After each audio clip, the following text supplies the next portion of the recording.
We are studying the text titled Sri Aurobindo Upanishad, and having completed the verses, 19 in all, we turned to two chapters of the Life Divine, where Sri Aurobindo elaborates on the delight of existence. The first chapter is the delight of existence, the problem, and the second, the delight of existence, the solution. In these two chapters, Sri Aurobindo presents before us the difficulty and the resolution in terms both philosophical and practical of how we can recover that innate delight which is at the origin of this whole cosmos, which is also the underlying reality of everything that exists, and even our own detailed experiences of life. So in the chapter dealing with the problem, we saw that Sri Aurobindo has first clarified the problem itself. People ask, why should this perfect Brahman of delight create a world which is full of pain and suffering and evil? And each of these issues he has first covered and shifted the question itself. We saw that the moral problem of a God who creates a world of evil and suffering is resolved when we cease to think of God as an extra cosmic personal being. We see rather in the Vedantic view the divine himself becoming the world, manifesting himself, and therefore even himself suffering in each being and taking the base, supporting and taking the full impact of the suffering on himself in each being that suffers. But the question still remains, why at all does he create a world where that kind of a pain and suffering exists? And couldn't he have created a world where this was not so? And then he looks at this question of the ethical viewpoint of why cruelty and suffering is permitted, and he shows that the universe itself undergoes three stages. There is an infra-ethical stage, a non-ethical stage, in which there is no ethical principle involved. When we look at matter, for example, a stone falls, breaks another stone, and there is no ethical issue here. There is beyond that an infra-ethical stage in the animal, where we do not dispute that the tiger needs to eat the deer, but we just would like it to happen in a way that is not too gruesome for our senses. But beyond that, there is in the intelligent animal, that is the half human, the anti-ethical. From that, in the refined human, the half ethical and higher ethical. And eventually transcending the human, when we break out of our individual shell, even an experience which is supra-ethical, because the ethical experience exists only within the domain of mind and life between fragmented individuals. The moment we rise above both limitations, we are in a domain where ethics has no relevance. We are, after all, one with all beings that we interact with. And so we have to resolve this problem of ethics by going to something which is common to all these levels, the non-ethical, ethical, and supra-ethical. And there he says it is all we see throughout in this movement of manifestation is conscious force of existence developing itself into forms and seeking in that development its delight. And then the only question remains is, why at all in this unfolding of new forms and seeking of delight, there intervenes the contradictory phenomenon of pain and suffering?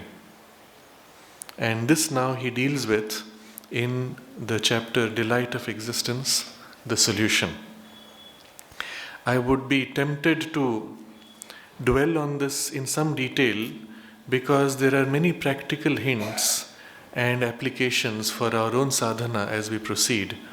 So rather than looking at it purely as a philosophical articulation of the solution, we will also pause and explore where there is a practical application also for us. First of all, he says, in the first appearance of inconscience of matter, we see the force, the gigantic force that created this universe in a whirl, but in a whirl that goes into a somnambulist mode where apparently in the form it seems as if everything is quiet. The stone does not seem to move, although deep within it, the whirl of force is locked in, sleeping. And there appears as if the conscious force, constant, immobile, brooding. In the same way, the soul also sees the delight, imperturbable, ecstatic, all embracing. It is the delight of Brahman, and it is enjoying its own delight, and it is enjoying its delight in all things. And therefore, this delight also exists in us. But as we see, deep in matter, the delight is hidden, concealed. So within us, that delight, infinite, is also deeply concealed. Profound, hidden, subconscious. These are the three words he uses. So it is first of all not merely hidden, but deeply hidden. If it was simply hidden, you could remove a cover and you would find it hiding behind. But it is so deep, it's not one cover but many coverings that one has to remove. But also it is subconscious. If you try to reach it by your normal quality of awareness, you cannot get to it. There is a different grade of awareness where you will find it. But he says, because it is there, at the deep root of all things, including us, it is the reason of that clinging to existence, that overmastering will to be. So in everything you will find this clinging to survive, to exist, to affirm. But it translates differently on different levels, and he describes each of these. Translated vitally as the instinct of self-preservation, physically as the imperishability of matter, mentally as the sense of immortality, which attends the formed existence through all its phases of self-development, and of which even the occasional impulse of self-destruction is only a reverse form, an attraction to other state of being, and a consequent recoil from present state of being. So he is describing how this underlying ocean of delight of existence expresses itself and is the cause of these three things on these three levels. Vitally, in the vital being, it is the instinct of self-preservation. You will find in all living things, wherever there is life energy sufficiently organized, if you make an effort to break, to destroy, to harm, the life force will shrink and pull back and try to preserve itself. If the force that comes to harm is weak enough and the life force strong enough, the same life force will turn around and attack that which causes it pain or seeks to destroy it. And it will protect itself by whatever means. The instinct of self-preservation. You see this even on levels where life is not so strongly organized. As you go down to the plant level, where even in the plant there is a shrinking or there is the other reaction of antagonistic self-defense. If you go down even to crystalline structures where the life force is barely seen, we find a similar response also. But in the human and the animal, it is most obvious. And it is an instinct. We can ask ourselves, who taught the baby, who taught the newborn child or the animal to protect itself? And there is no real answer, because the brain is still not sufficiently developed, and yet the instinct knows exactly what to do. When the finger touches something that is too hot, the hand recoils and pulls back. How does it know? How does the brain know the particular pattern of muscles it must move to pull back the hand? Not only that, there is even an instinctive knowledge which goes beyond the senses. When we approach something which is dangerous, we feel somewhere inside us a shrinking. When you approach a very hot oven and your hand approaches the heat sensed from far, you pull back. You approach the edge of a precipice and you pull back, and something shrinks in your and pulls you in the stomach. You're not even conscious. It is a subconscious instinct. Even in the animals, before a tsunami, before an earthquake, the animal senses the danger and flees to safety. How is it to know what the danger is or where safety is? It is not a conscious knowledge. It is in the instinct of the life force that it reflects a universal knowledge and guides safely, securely. So this is the deep-rooted instinct, and its cause is this delight of existence, which reflected in life wants the life force, or which makes the life force want to exist, want to survive. And physically, the same delight of existence reflects in the imperishable, as the imperishability of matter. When you take a stone and hit with a hammer, the stone resists breakage. In fact, the more formed the material, the more resistant it is. The less formed, the less resistant. But that tendency of matter to survive, to not perish, to not break down, to not allow itself to be worn out and collapse, is also the result of this will to be, of the delight of existence. And in the mind, it takes a more complex form, more subtle form. The sense of immortality which attends the formed existence through all its phases of self-development. You will remember in the Mahabharata, this question is asked of Yudhishthir. What is the most amazing thing in the world? And he gives the correct answer. The most amazing thing is that although everybody knows that they have to die, everybody behaves as if they will never die. And everybody believes himself to be immortal. And where does this come from? And it's not that we don't know. We can rationally tell ourselves, we can rationally look at our age, you can look at statistics and consider where you're approaching a life span which is an average length, and all the limitations which appear in the normal body's wearing out. And still we behave as if we will be there forever. And this sense of immortality which is there, the mind feels as if it has always been and it will always be. It does not feel that it had a beginning or an end. And this sense of immortality, it attends all formed existence through its phases of self-development. And yet, there is this occasional impulse of self-destruction. We are fed up with something, we are fed up with the form of life, we are fed up with a particular kind of activity, and even when we discussed that last time, there is this recoil to want to withdraw from life. He says it is only a reverse form, an attraction to other state of being, because we feel intuitively that from this state we would get to a state where things are perhaps better. And we are only recoiling from present state to survive in another state. And the sense of immortality continues. So it is this delight of existence which reflects in these three levels in this way. And he summarizes this as delight is existence. It's a very powerful statement.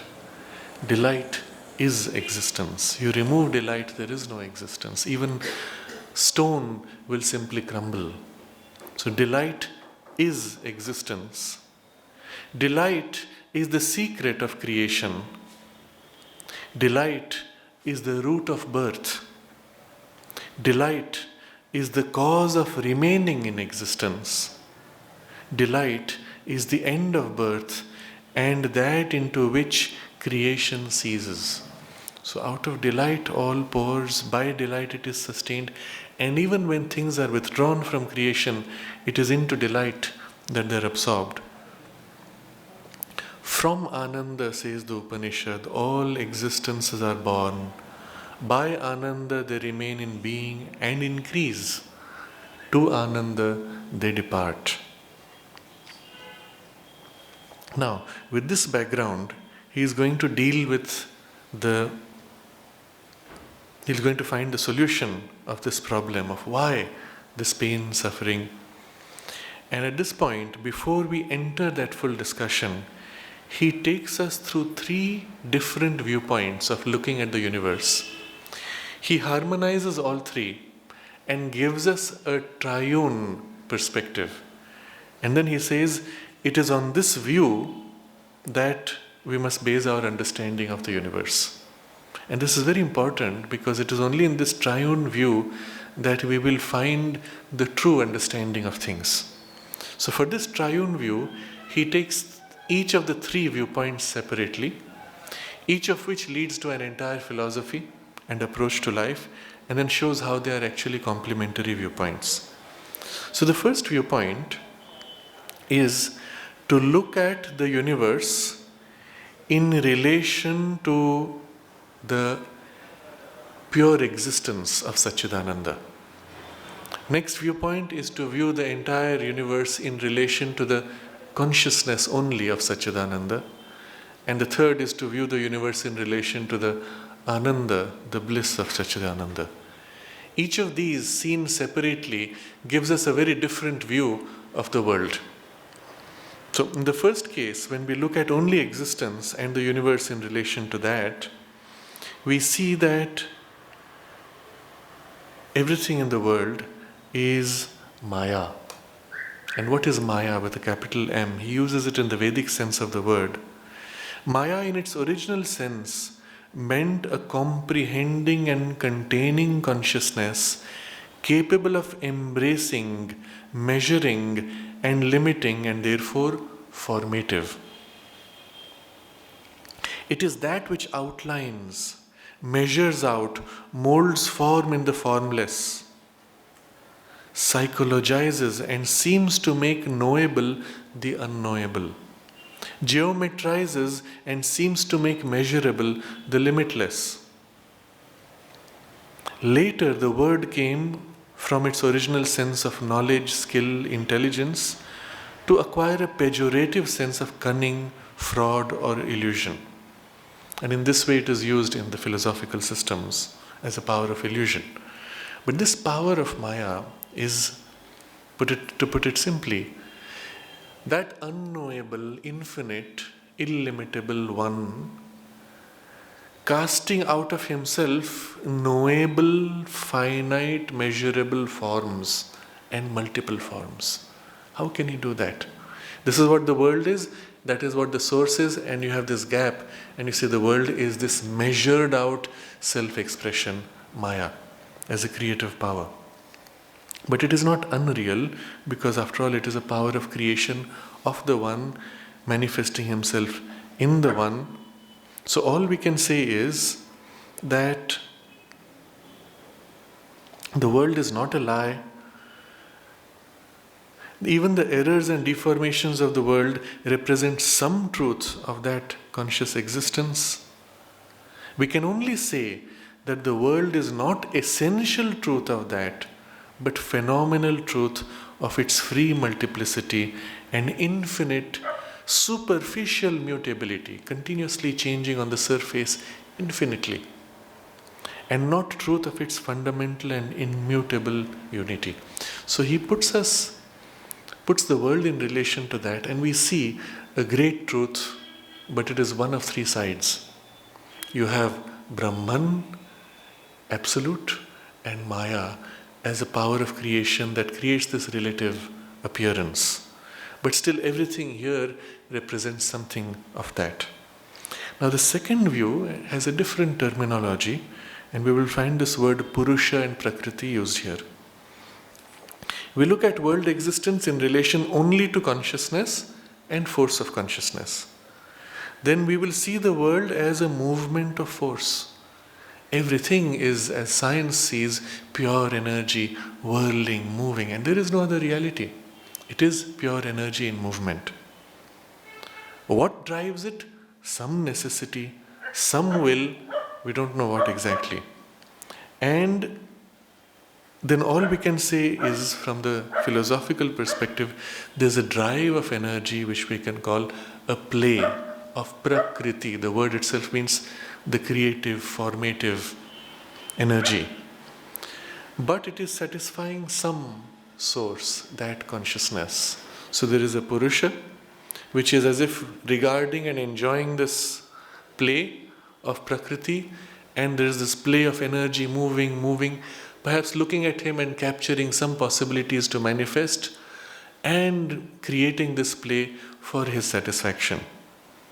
World then is the play of the mother of things, moved to cast herself forever into infinite forms and avid of eternally outpouring experiences. So everything is moving to create all possible experiences. And in this case, you see this double status, Purusha and Prakriti. And the world is a movement of Prakriti manifesting. Now, the third viewpoint, which gives rise to a different philosophy altogether, you look at the world existence in relation to the delight of the eternal existent being, and realize then the world is only his play. Because after all, he poured it out for his delight, and it is Leela. And he describes it like this, very profound, although symbolic terms. We may regard, describe, and realize it as Leela, the play, the child's joy, the poet's joy, the actor's joy, the mechanician's joy of the soul of things eternally young, perpetually inexhaustible, creating and recreating himself in himself for the sheer bliss of that self-creation, of that self-representation. Himself the play, himself the player, himself the playground. So the words he has used, each is an image describing a facet of this play. So Leela is all of these. First, it is the play. And as the play, it has no other purpose except let's play. And there's no purpose other than that. It is the enjoyment of the play alone. But there is a facet to that play which we call the child's joy. And what is the child's joy? For him, every experience is new, fresh, and there's a youth which wants to play, which wants to adventure, which wants to look at different kinds of experiences and all those shades of experiences. And there's a youth, a freshness throughout. The other facet is the poet's joy. And the poet's joy is something else. It is to create something beautiful, to bring into manifestation that which has not been seen, to reveal a deeper, greater, more beautiful truth which is not otherwise visible, to draw out from the invisible into the visible and share that experience. And that is the poet's joy. And there is another shade of experience which is the actor's joy. And the actor's joy is not like the poet. The actor knows that he is playing a part. And he enjoys playing a part that he is not. And he enjoys playing different parts, all of which are not himself. And yet each of those parts enriches himself, helps him to grow in some way. And while playing, he also knows that others are playing parts.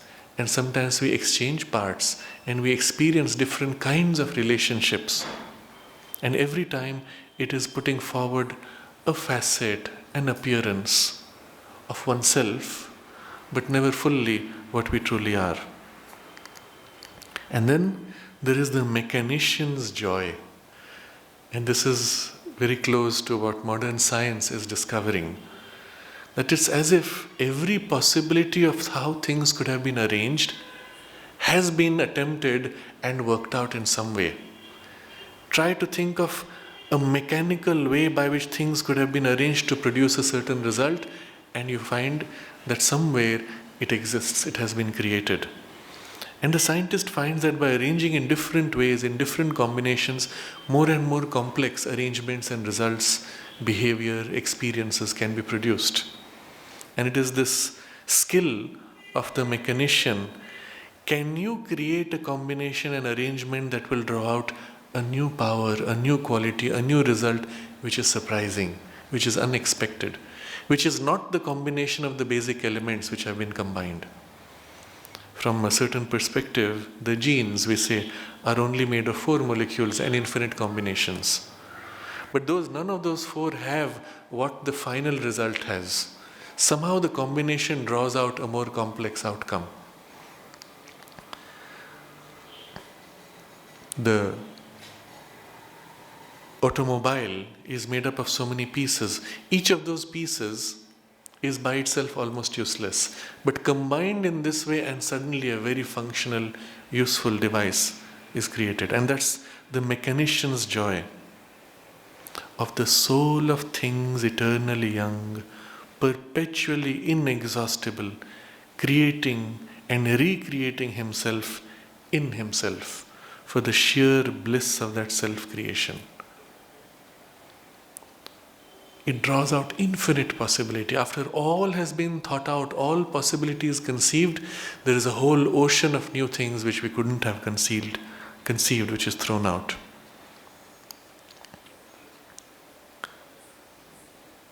These 3 generalizations, we saw Brahman Maya, Purusha Prakriti, and then the Lord and his Leela. These 3 are the basis of 3 different, mutually contradictory philosophical systems. But in fact, he says, they are in reality perfectly consistent with each other and even complementary. So he summarizes this triple viewpoint like this. The world of which we are a part is in its most obvious view a movement of force. That's what science also saw.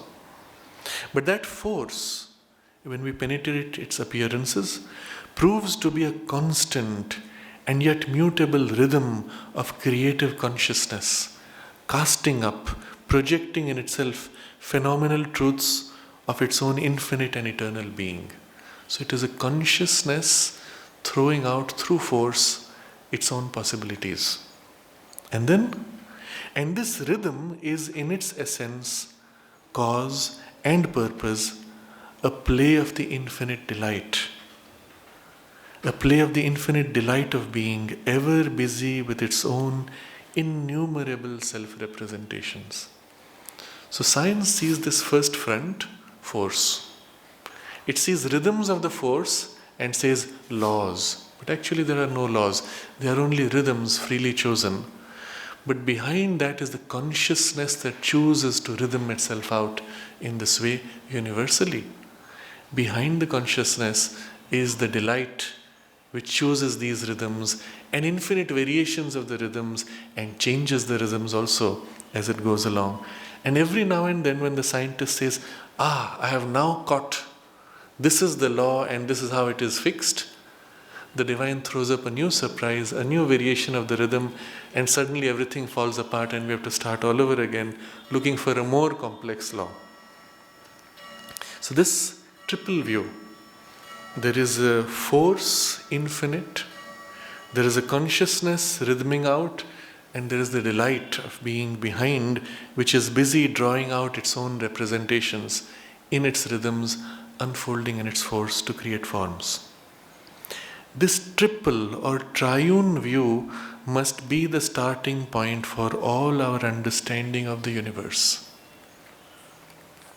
So when we look at the universe, and this can be a theme for meditation, We must consciously start with one or other of these three and then draw out from it the other two and see the totality in this triple view. And we can at different times take different starting points. Starting with a more superficial view, you walk in the garden, observe nature, and observe all these forms created by this huge movement of force. And then begin to perceive, dwelling on the forms, the consciousness behind the forms, which organizes and expresses itself in these forms. Obviously seen in the plant, where the consciousness is struggling to organize its material to make the plant grow and bloom and flower and fruit. Less obvious in the stone, but still the same consciousness struggling to organize and express itself. And then behind that consciousness, the delight of existence that draws out self-representations, images of itself unendingly for the joy. And we perceive in the plant that delight. We perceive in the flower the blooming, the most conscious, the most complete expression of that delight. In the stone, that delight is as if concealed, held, as if sleeping, or enjoying its stability and resilience. And we can make this a theme for meditation. Now, with this background and understanding of the universe, he now takes to the discussion of the solution of this problem.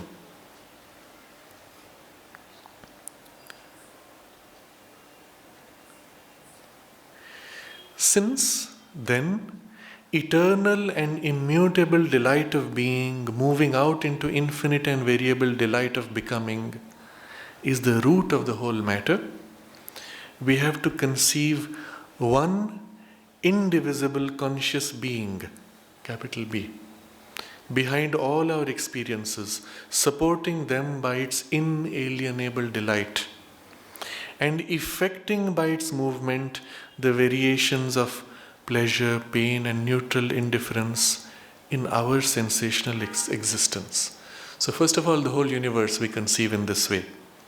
One indivisible conscious being. And from its inalienable delight, it effects this movement and variations everywhere. But in us equally, it is the same one being supporting all our experiences by its inalienable delight, but on the surface it creates or reflects as these variations of pleasure, pain, and neutrality to sensations. That one being, that is our real self. The mental being subject to the triple vibration can only be a representation of our real self, put in front for the purposes of that sensational experience of things. So we conceive ourselves in this way. Deep within is that one being, the same one being who manifests as the whole universe, who manifests in and as each person, each being, is also our real self. And then there is this surface experience in the senses. The mind itself that we know is a mind turned to the senses. It knows only sensational experience of the world. It does not even turn to know itself.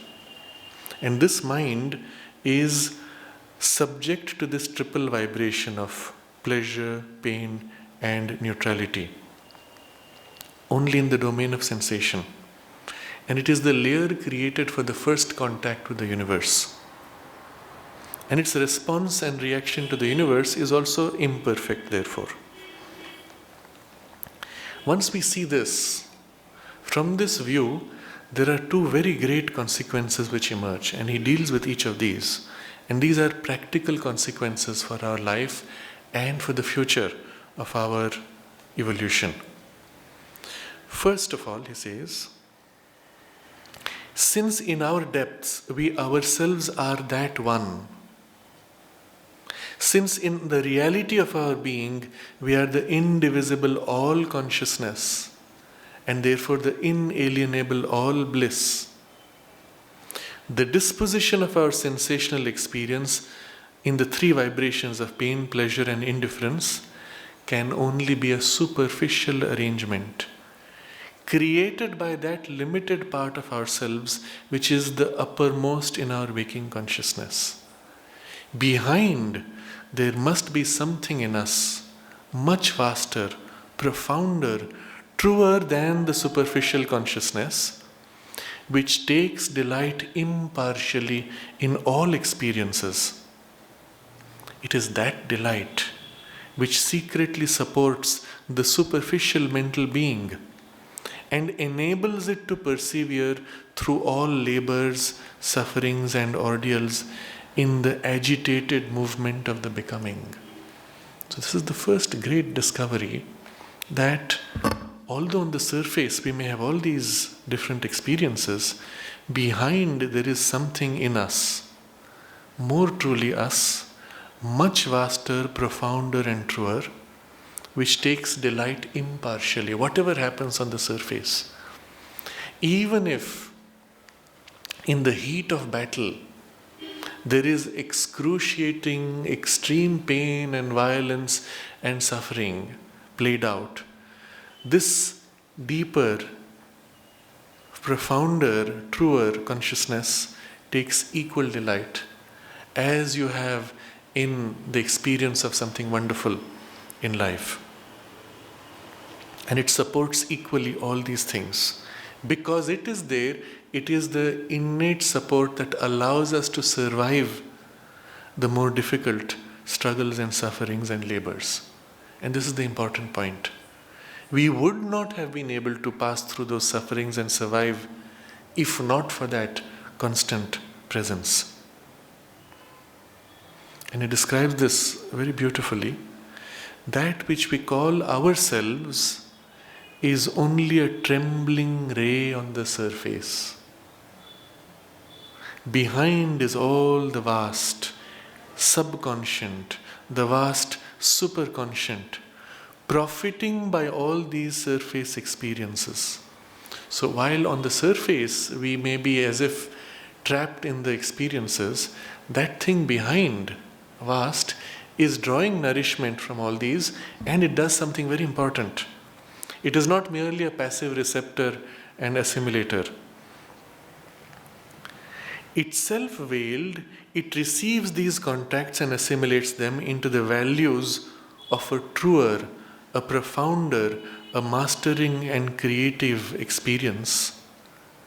Its assimilation is different from our assimilation. While we may experience a reaction and revolt to a painful experience, and we may retain only memory of how to avoid it, that will draw something totally different. And what does it do? Out of its depths, it returns them to the surface. Whatever it has assimilated by its values, which we don't understand, it gives that back to the surface. And what comes?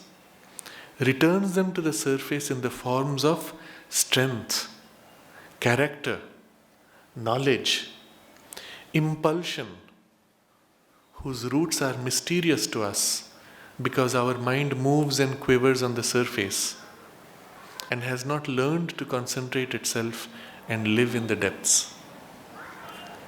So you wonder why, at the time of the greatest difficulty, there is this tremendous strength that comes forward, and even the knowledge to deal with it, and a character which allows you to remain resilient, and an impulse to action even in the face of adversity. When all seems to be lost, you have the strength, courage, and knowledge to move forward. Where did that come from? And it came from that deeper dimension. And how did it draw that out? From the same experience that the surface being found as painful, pleasurable, or indifferent. From the same experience, it drew the deeper truth of it, assimilated it, and put these things out to the surface. In other words, it is the experience which nourishes the inner being, even if the surface being seems as if not to be able to find nourishment. And the inner being gives that back to the surface from inside in these forms. Now, the two important things for us practically.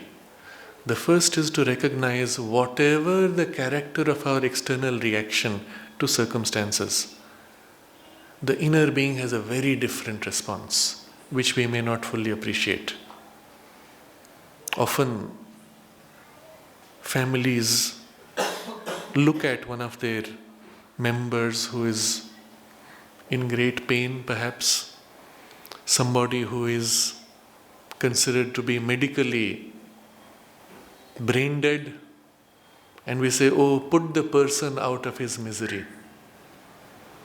Yes, to the surface personality there may be this suffering and pain, but to the true person within it may be a completely different experience. And Mother refers to this case. She says even sometimes when the entire body is paralyzed, or as if the brain is not functioning and you say the person is brain dead, the soul may choose to continue because it is an experience in which it finds growth. And there are unusual cases, for example, where people have been in coma for 20 years or 30 years, and then one day suddenly they wake up from the coma, fully normal. How does that happen? Because all the time the consciousness was inside, at that deeper level, subliminal to the personality which was numbed, and at some point it pushed forward and even awakened the personality which was numbed. But all the while it was growing and it chose to continue. So our measure of value is different from the measure of value of the inner, first.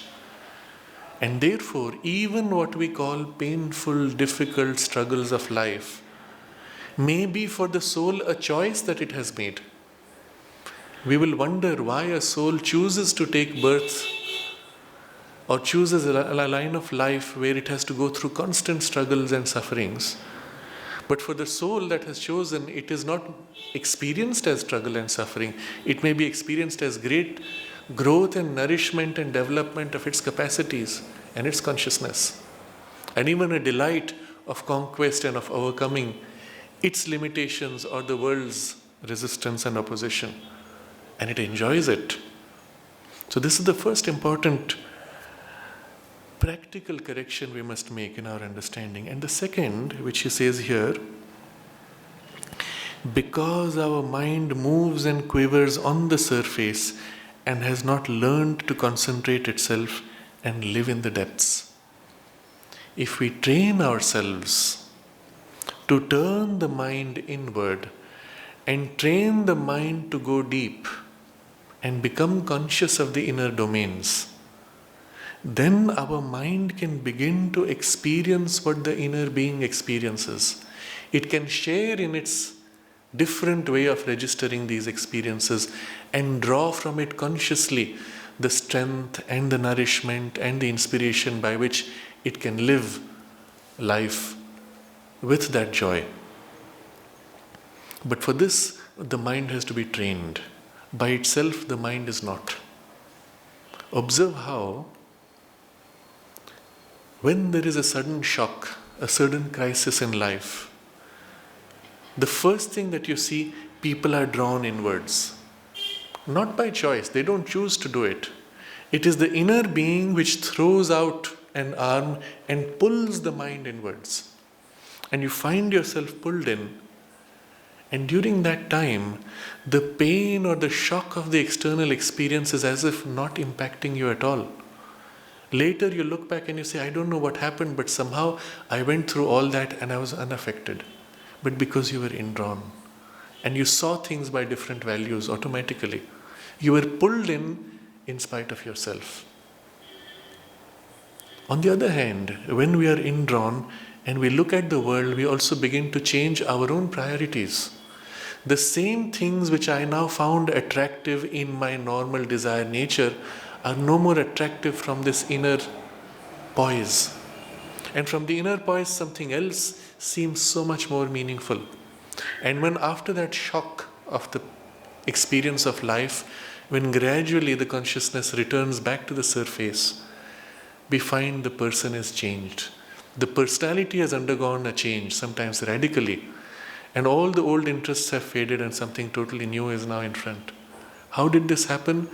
Because of that depth that he was pulled in for a short time and the imprint of that different viewpoint. But we need not wait for crises. We can, by conscious practice, learn to go within, and by living from within, we view the world differently. We view our own life differently.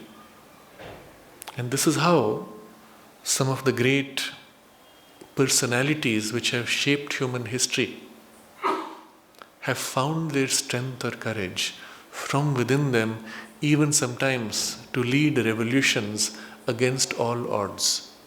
Even knowing that they are meant to fail, they have survived and fulfilled their mission for the people who will come after, sometimes centuries after. And they have enjoyed and delighted in that effort and struggle from that inner perspective. So this is the second practical application that we must take from this, to train the mind to concentrate itself and live in the depths. So we continue the text. He is describing the difference between the inner experience, inner registration and the outer registration. And he says, in our ordinary life, this truth is hidden from us or only dimly glimpsed at times, or imperfectly held and conceived.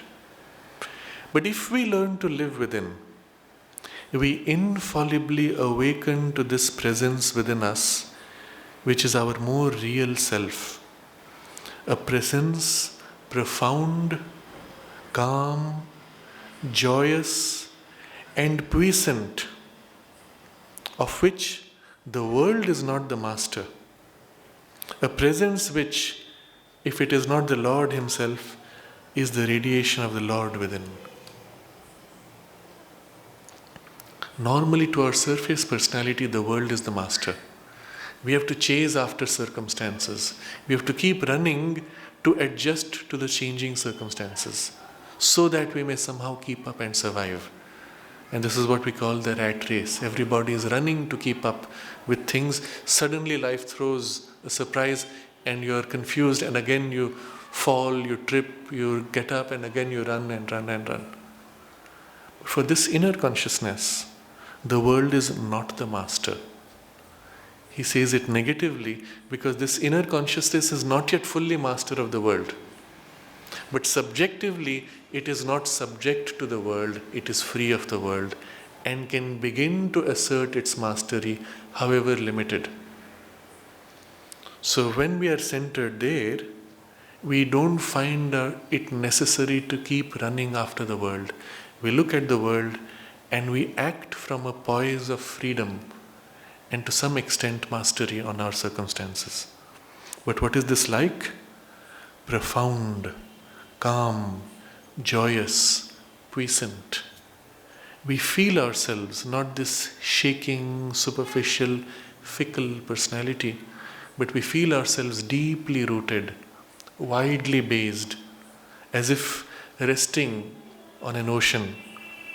And there is a deep calm, there is a deep joy, causeless, and there is a power. A static power perhaps at first. We feel the support of that power. But later, gradually, it is as if that power is drawn out into our actions, in our thoughts, in our feelings, in our speech, even in our movements. And it changes the result. Eventually, though, we find that that presence, if not the Lord Himself, is the radiation of the Lord within. We are aware of it within, supporting and helping the apparent and superficial self, and smiling at its pleasures and pains as at the error and passion of a little child. So the relationship of that and the surface is, oh, here is the surface personality, and you smile, you laugh.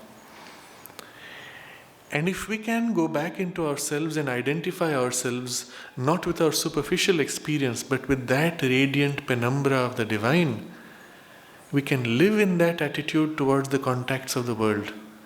And standing back in our entire consciousness from the pleasures and pains of the body, vital being, and mind, possess them as experiences, whose nature, being superficial, does not touch or impose itself on our core and real being.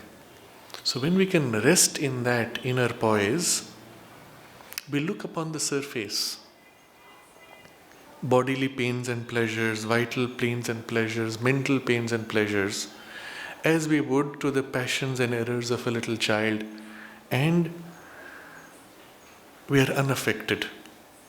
We do not allow those things to disturb us. You will find in life, it is such a poise of not being affected which we refer to as maturity.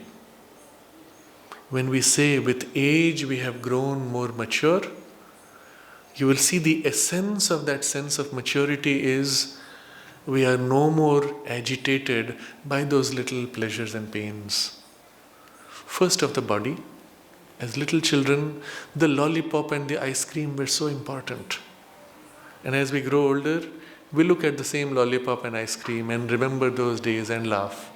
And if it is given, we enjoy, and if it is taken away, we enjoy. The parent happily gives his ice cream and lollipop to his child, or allows the child to take it away from him, and he is happy when it's taken away, because the relationship with those physical pleasures and pains have changed.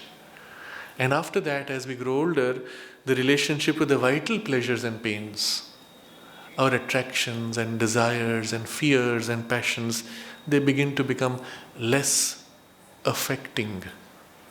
And then later, even our mental attachments begin to thin out. And as this grows, we begin to live more and more in the freedom of this poise of the inner being. We grow more mature, we say. So the grandparents, they look at the same circumstances and they are not affected as the parents are, who are not affected as much as the children are. The child, if it is denied its food, will cry. The parent, if it is denied his food, will grumble. But the grandparent, if he is denied his food, may just smile and keep silent. But this points to a deeper truth that Sri Aurobindo now refers. In the entirely expressive Sanskrit term, there is an Anandamaya behind the Manomaya, a vast bliss self behind the limited mental self. The truth of ourselves lies within and not on the surface. So this is the first great consequence of this new way of looking at things, where we recognize that there is a profound real self of which the mental person is only a fickle, partial and incomplete, undeveloped representation. There's a second great consequence which now he takes up, and it is as if a continuation of the first, taking it to a new level. Here he says, again, this triple vibration of pleasure, pain, indifference, being superficial, being an arrangement and result of our imperfect evolution, can have in it no absoluteness, no necessity. And this is a revolutionary statement. To all human experience, we are fixed on the idea that if I hurt myself, it has to be pain. If someone caresses, it has to be pleasure. If it is irrelevant to my sensory experience, it is indifference. But he says, if it is a superficial reality and made only by an arrangement of imperfect evolution, maybe a habitual arrangement and a habit going back in the species for a few million years, still it is only an arrangement. There can be other arrangements. It has no absoluteness and no necessity. And this is a revolutionary statement which he will also demonstrate later with specific examples, which we will take up in this second half of the chapter next time. But one of those examples will be how easily we can change the meaning of pain, pleasure and indifference under hypnosis. Under hypnosis, the same caress can be experienced as excruciating pain, or a hot, burning flame experienced as a pleasurable or an indifferent sensation. Not only that you experience differently under hypnosis, and he will explain why, but even as a post-hypnotic suggestion, after the hypnosis is removed, the same experience can continue. And you will feel the heat of the flame as pleasurable and the caress as painful if it was so ordered under hypnosis. How that happens, he will explain later. But for the moment, we just see there is no absoluteness to this. And we are not required to return to a particular contact and say, now this has to be painful or this has to be pleasurable. He says, we feel pleasure or pain in a particular contact because that is the habit our nature has formed. Because that is the constant relation the recipient has established with the contact. It is within our competence to return quite the opposite response. Pleasure where we used to have pain, pain where we used to have pleasure. And this is within our capacity as we are, he says. But something more important will come. It is equally within our competence to accustom the superficial being to return, instead of the mechanical reaction of pleasure, pain and indifference, to return that free reply of inalienable delight, which is the constant experience of the true and vast bliss self within. So on the one hand, we could play around, turn pleasure into pain, pain into pleasure. That's a different reprogramming of the habits of the surface nature. But that in itself is not so useful. It only shows that you are free. What is more useful is, instead of returning pleasure, pain, indifference, we return this response of inalienable delight, a delight which can never be lost, which can never be compromised, which can never be limited or distorted. And that is already there within us as a constant experience in that true and vast bliss self within. But we can change the response of the outer nature and train it to respond with this delight. How this is to be done is what he will teach us next, in the next few paragraphs. But for the moment, this is the goal, the larger goal that we have to set before us. But now in the viewpoint he has given, this seems to be an obvious consequence. And he says, and this is a greater conquest, a still deeper and more complete self-possession than a glad and detached reception in the depths. It is no longer a mere acceptance, but enables us to convert imperfect into perfect, false into true values. So the earlier consequence was that we can remain within in a state of delight, free from the outer disturbances, unaffected by them. While externally there may be those conventional sensations of pleasure, pain, indifference. But now what we are doing is actually bringing out and reflecting that delight into our surface nature. And it makes the false value into a true value.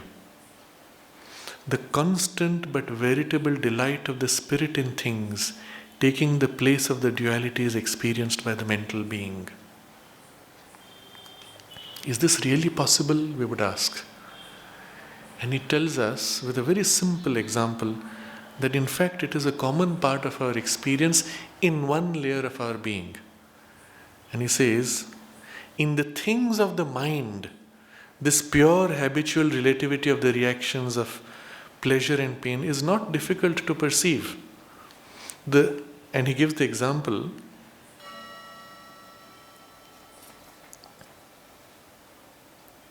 which we will see in greater detail next time. He gives the example of the aesthetic sense and delight that we have when, for example, we watch a play or a movie.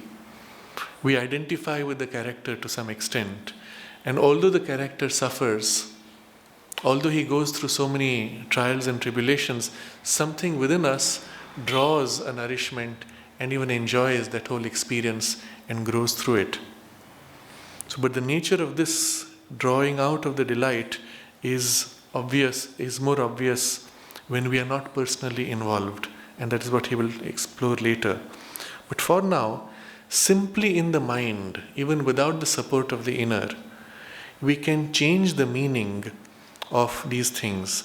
Defeat, failure, disappointment, disgrace, they are unpleasant in themselves, but we can train the mind by freeing the mind from our natural nervous reactions to look upon these things in a detached way and say, no, I will not consider defeat to be an unpleasant experience. I'll accept it and move on. Treat it as a learning experience. And then even it can be a joyous experience. Oh, I know now 100 ways how it does not work. So I know better how to make it work. And this is how people take it. But this shift is easy to do in the mind. It's not so easy to do in the nerves or in the physical sensation. But he will discuss how even that can be done later. And that will be the rest of the chapter, which we will continue next time. But to quickly recapitulate, Sri Aurobindo restated the problem of delight of existence, and then turning to the solution, he placed before us a different way of looking at the world, more complete, more comprehensive. And in that triune view, we begin to see that we are ourselves made of two layers, the inner, more profound, and a being of delight, the outer superficial, partly imperfectly developed. And from this double poise in us, two great consequences have come. One, that we can be free of the disturbances of the conventional reactions. Second, we can even change those responses and bring into them an expression of the deeper delight. How will be the discussion of the rest of the text. We can meditate on this for a few minutes.